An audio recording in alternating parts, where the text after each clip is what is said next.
Hello everyone, welcome back to my channel Shibu Classes, and today we are going to learn the second method of calculating national income, that is income method.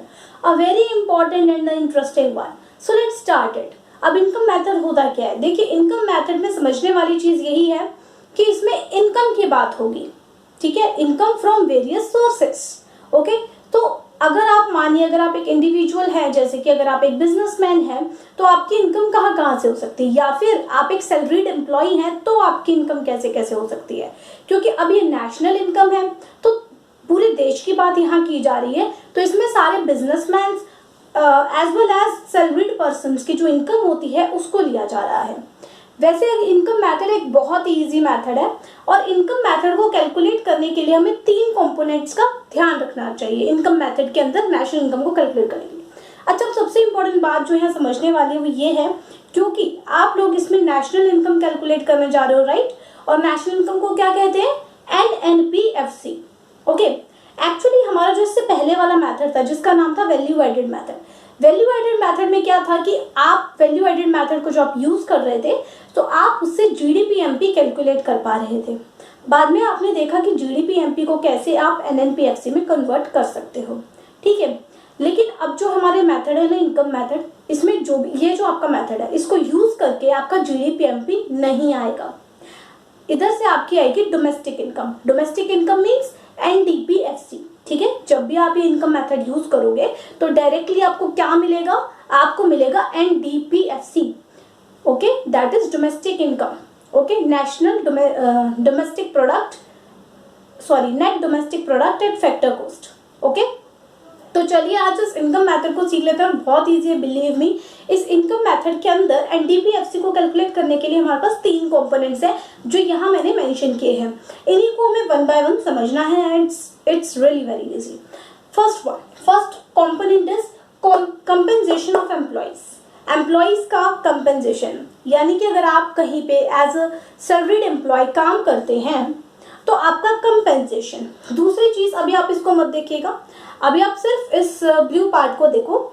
इसमें बताया गया है कि कौन सी 3 चीजें हैं जिनको ऐड करने के बाद हमें मिलेगा अपना NDPFC. Okay, second one is operating surplus, a very important one, and the third one is mixed income. Okay, इन्हीं को 1 बाय 1 हमें समझना है. तो सबसे पहले आते हैं कंपेंसेशन ऑफ एम्प्लॉइज पर. एम्प्लॉइज का कंपेंसेशन मतलब उनको अपनी सर्विसेज देने के बदले में क्या मिलता है. ऑब्वियसली या तो वेजेस या फिर सैलरीज. तो कंपेंसेशन ऑफ एम्प्लॉइज का जो फर्स्ट कंपोनेंट है वो है wages and salaries.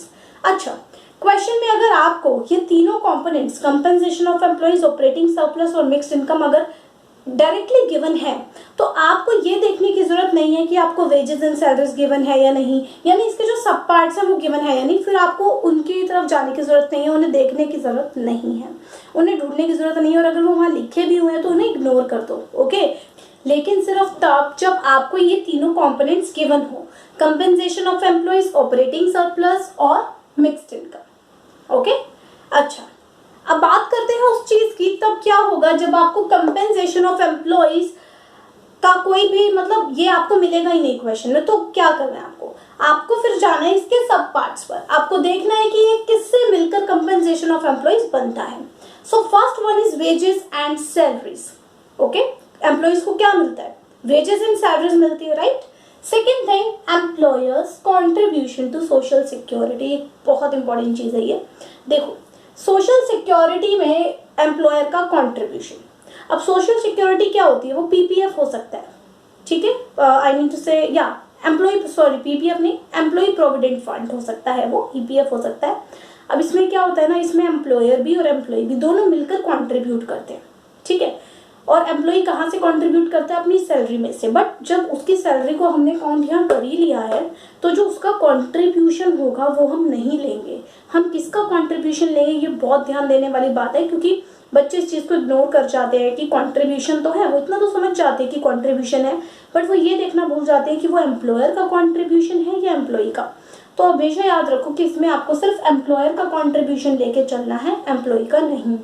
Okay, and the third thing is retirement pension. Okay, ये 3 चीजों से मिलकर बनता है हमारा कंपनसेशन ऑफ एम्प्लॉय।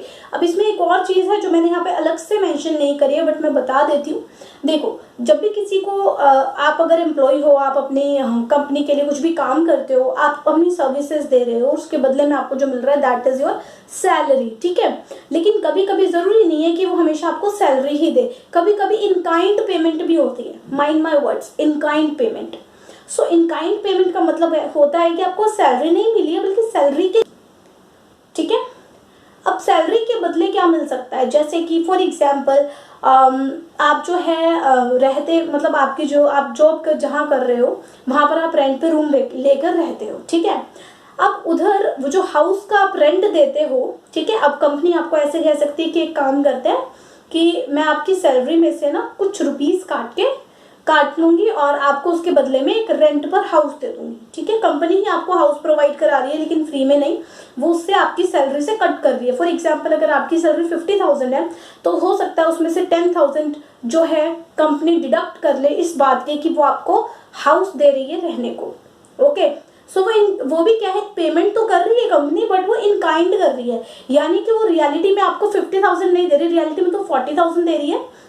सैलरी आपकी 50,000 ही है, कंपनी आपको 40,000 दे रही है, बाकी के जो 10,000 है वो भी कंपनी आपको पे कर रही है, but in the form of rent, और we can say in the form of kind.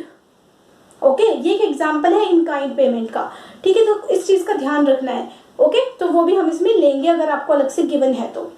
Okay, सो ये तीनों मेन पार्ट्स हो गए कंपनसेशन ऑफ एम्प्लॉइज के, ठीक है।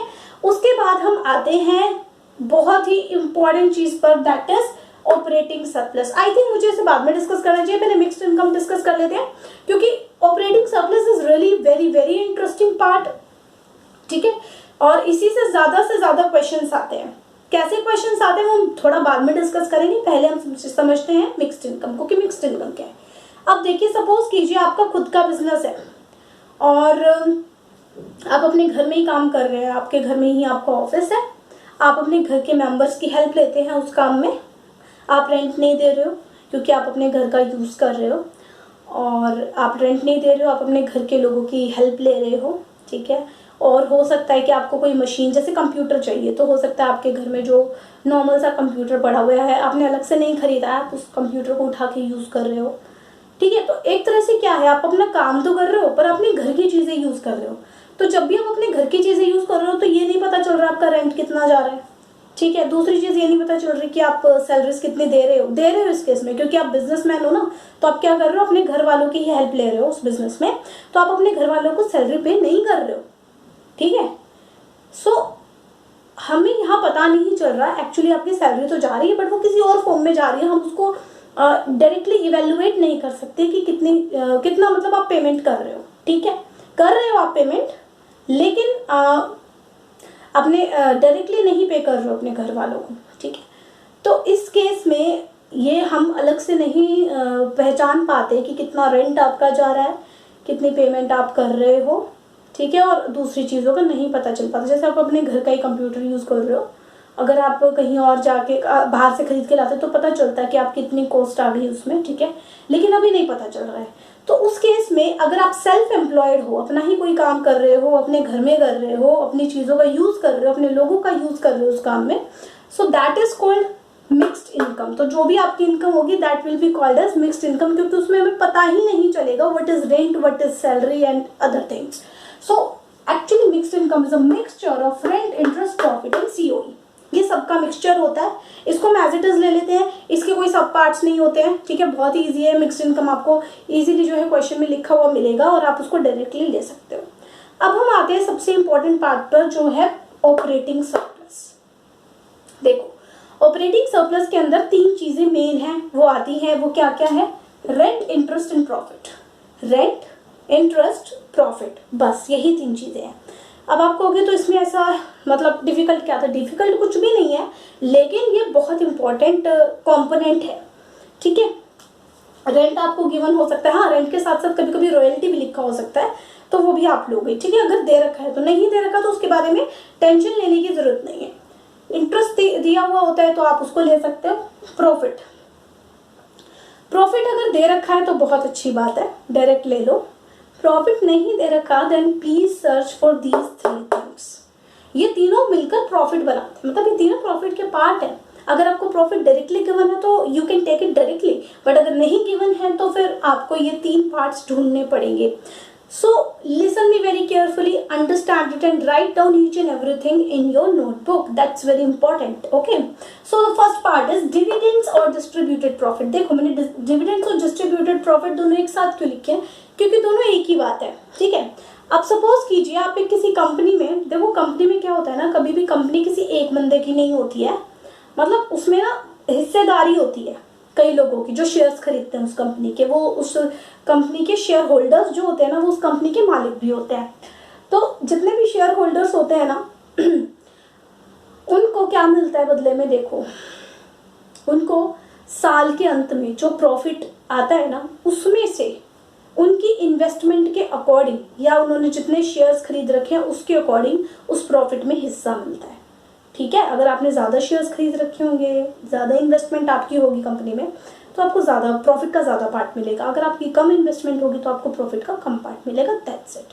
सो यहाँ पर डिविडेंड का क्या मतलब है, यानी वो प्रॉफिट जो डिस्ट्रीब्यूट कर दिया गया among the share holders, not among the employees, among the share holders, ठीक है। तो ये डिविडेंड भी होते हैं, इसको डिस्ट्रीब्यूटेड प्रॉफिट भी कहते हैं, ठीक है। अब इसी का ऑपोजिट समझो कि जैसे मान लो किसी कंपनी का जो है एक साल में 5 करोड़ का प्रॉफिट हुआ।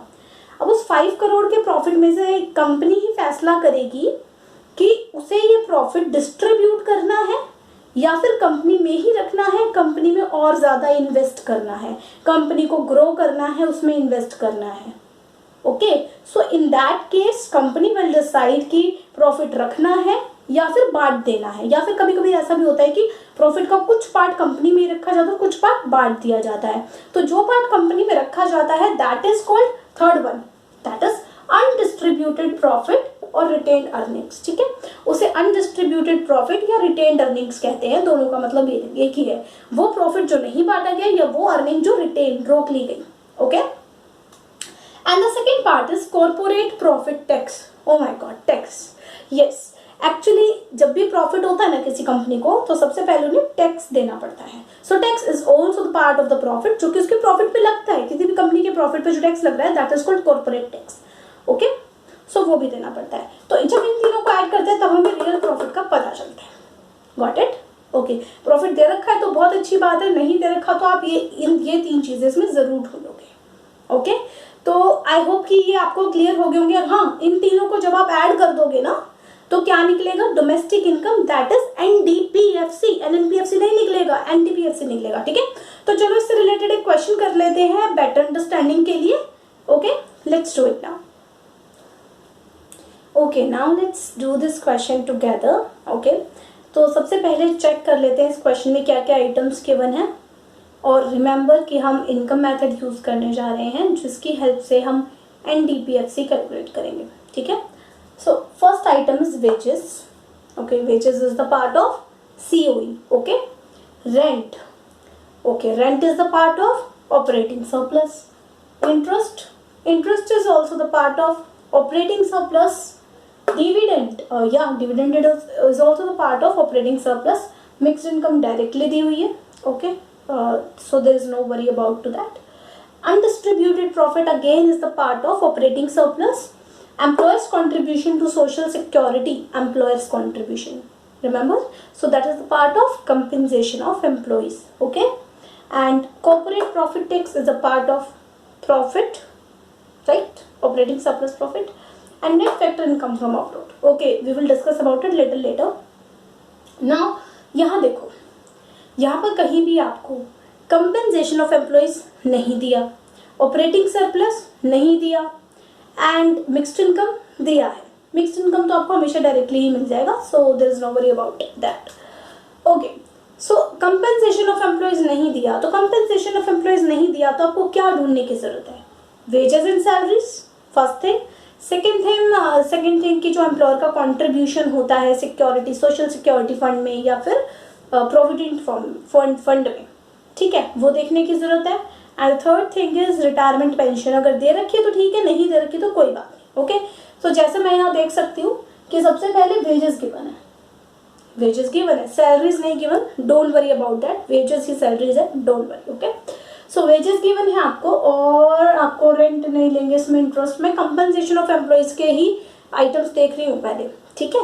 तो उसमें रेंट इंटरेस्ट नहीं लेंगे, डिविडेंड भी नहीं लेंगे, मिक्स्ड इनकम भी नहीं लेंगे, अनडिस्ट्रीब्यूटेड प्रॉफिट भी नहीं लेंगे, पर ये लेंगे ना employers contribution to social security, हाँ ठीक है। इन दोनों से मिलकर क्या बन जाएगा, कंपनसेशन ऑफ एम्प्लॉयज, ठीक है।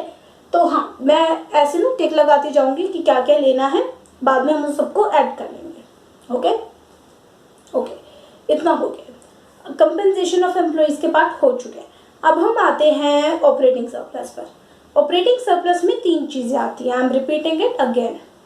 कौन सी 3 चीजें हैं, rent, interest and profit, okay.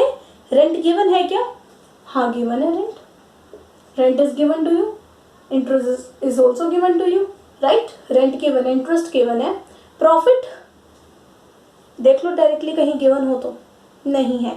अगर प्रॉफिट डायरेक्टली गिवन नहीं है then you will search 3 things. वो तीन चीजें कौन सी हैं, सो वो 3 चीजें जो भी हैं उनको 1 बाय 1 देखते हैं। सो द फर्स्ट वन, जैसा कि मैं यहाँ देख सकती हूँ, dividend, second is corporate profit tax, already given, okay, and third one is undistributed profit, already given, right. Profit भी हो गया। उसके बाद आता है मिक्स्ड इनकम, जो कि आपको डायरेक्टली गिवन है, ओके। सो क्या है कि हमें इन सबको ही ऐड करना है, इस NFIA को छोड़कर, net factor income from abroad को छोड़कर हमें सबको ऐड करना है। तो हमें क्या मिलेगी, डोमेस्टिक इनकम मिलेगी, that is NDPFC, okay. So let's do it. तो इन सबको ऐड कर लेते हैं, that is 10,000 plus 5,000 plus 400 plus 3,000 plus again 400, then 200, then 400, again 400, yes, इन सबको हमें ऐड करना है, okay. So let's add them. So it is 10,500, ये 15,000 हो जाएगा आपका, एंड 15,000 में ऐड करेंगे हम 4 is 400 is repeating 4 times, 4 4 just 16, and yeah 1600। सो ये हो जाएगा आपका 16,600, 16,600, ओके। इसको ऐड कर दिया हमने, इन सबको ऐड कर दिया हमने, 15,000, 16,600, फिर ये 3,000 इसमें ऐड करेंगे तो ये हो जाएगा हमारा 19,600, ओके। देन हम फाइनली इसमें ऐड कर देंगे 200, so it will become finally 19,200 rupees, okay. तो ये हमारी क्या आई है, ये हमारी आई है NDPFC, that is domestic income, ठीक है। तो ये हमारी यहाँ पे आ चुकी है NDPFC, ओके। NDPFC आई है। अब हमें क्या करना है ना, हमें तो नेशनल इनकम चाहिए, मतलब हमें NNPFC चाहिए। NDPFC से आपको कहाँ जंप करना है, NNPFC पर। इसके बारे में मैंने प्रीवियस वीडियो में, इससे पहले वाली वीडियोस में बहुत अच्छे से एक्सप्लेन करा है कि एग्रीगेट्स ऑफ नेशनल इनकम क्या होते हैं और आप उन्हें कैसे चेंज कर सकते हो। जो भी होता है ना, NNPFC, NDPFC, GDPFC, इनको एक से दूसरे में कन्वर्ट करना है ना। तो ये सब जो चीज़ें हैं इनको कहते हैं एग्रीगेट्स ऑफ नेशनल इनकम, जो मैंने इससे पहले वाली वीडियोस में डिस्कस करे हैं। तो अगर आपने अब तक उसको नहीं देखा है तो पहले उसको देख लो, ताकि ये चीज़ आपको बहुत आसान लगे, और ये सच में है भी आसान। बस आपको उस एक वीडियो को देखने की ज़रूरत है, उसके बेस पे 2-4 क्वेश्चंस करने की ज़रूरत है, एंड दैट्स इट। वो चीज़ आपके पकड़ में आ जाएगी और आप बहुत अच्छे से इस तरह के क्वेश्चंस इजीली कर पाओगे, okay. So now NDPFC is 19,200, NDPFC को NNPFC, जो कि हमारा नेशनल इनकम है, NDPFC को NNPFC बनाने के लिए हमें क्या करना पड़ता है ना, हमें NFIA को ऐड करना पड़ता है, that is net factor income from abroad, जो कि यहाँ गिवन है, okay. So let's do that. NDPFC plus NFIA, net factor income from abroad, then we will get NNPFC, okay, then we will get NNPFC. Now NDPFC is 19,200, let's add NFIA into it, and then NFIA is 1000. Okay, so finally your NNPFC will become 20,200. So rupees 20,200 is your NNPFC, that is your national income here. Okay, so it's very easy to calculate, really very easy. Okay, you just need to remember the formula. Okay, recall it in your mind at the time of doing the question, and then you can easily apply that formula here and do it step by step. सो बहुत easy है, आप लोग इस पर और practice करेगा, लेकिन अगर आपने अब तक भी पहले वाली वीडियोस नहीं देखी है, so for the proper understanding of this chapter उन वीडियोस को भी देखो, अच्छे से प्रैक्टिस करो. Okay, so we will meet in the next video or next session. So till then, take care of yourself. Bye bye, goodbye, take care.